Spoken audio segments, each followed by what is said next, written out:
২০ বছর ধরে পড়াশোনা করে ২০ বা ২৫,০০০ টাকার চাকরির জন্য পাবলিক বাসে ঝুলে চলা, এটা কি আসলে আমাদের শিক্ষার সাফল্য?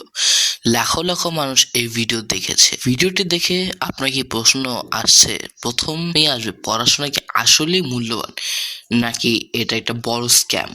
টিকটকাররা নাচলেই কি আসলেই কোটি কোটি টাকা ফ্ল্যাট বা দুবাইতে ট্রিট দেওয়া যায়?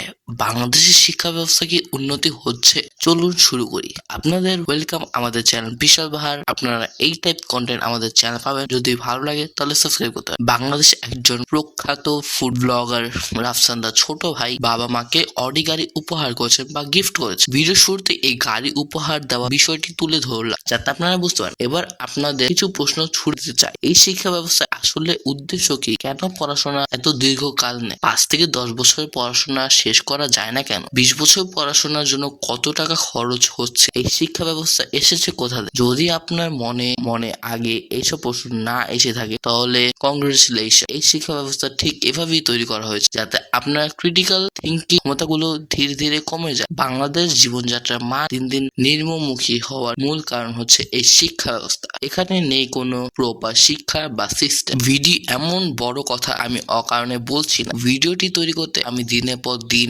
গবেষণা করেছি, ডকুমেন্টস সংগ্রহ করেছি যাতে সঠিক তথ্য দিতে পারি। 1806 সালে নেপোলিয়ন যুদ্ধের সময় পার্সিয়ান সৈনিকদের সাথে সৈনিকরা ছিল সেরা, কিন্তু কেন তারা পরাজিত হলো? রিসার্চে বের হলো নেপোলিয়নের কমান্ডাররা সঠিকভাবে নির্দেশনা অনুসরণ করছিল, কিন্তু পার্সিয়ান সৈনিকরা নিজেদের ইচ্ছা মতো যুদ্ধে অংশগ্রহণ নিয়েছিল। এর থেকে শিক্ষা নিয়ে পার্সিয়ান সরকার একটি সিস্টেম তৈরি করলো যা দিয়ে ভবিষ্যৎ সৈন্যদের নিয়ন্ত্রণ করা যায়। এই সিস্টেমটি মানুষের মস্তিষ্ক নিয়ন্ত্রণের মাধ্যমে কার্যকরী। প্রাপ্ত বয়স্কদের পরিবর্তে শিশুদের মস্তিষ্ক এই বীজ বুনতে হবে। শিশুদের নিয়মিত স্কুল যেতে বলা হয়, নির্দিষ্ট সময় থাকতে হয়, নির্দিষ্ট সময় টিফিন খেতে হয়। বাচ্চাদের পাশে স্টুডেন্টদের সাথে যোগাযোগ বা সহযোগিতা করার সুযোগ নেই। বিশ্বের সেরা ধনী ইলন মাস্ক বলেছে নেটওয়ার্কিং প্ল্যাটফর্ম হিসেবে ব্যবহার করা উচিত স্কুলকে, কিন্তু আমাদের শিক্ষা ব্যবস্থা শিশুদের প্রতিদ্বন্দ্বিতা হিসেবে দেখায়। স্কুলে ইউনিফর্ম এবং আইডি কার্ডের আদল অনেকটা মিলিটারি পোশাকের মতো। ক্রোয়েশিয়া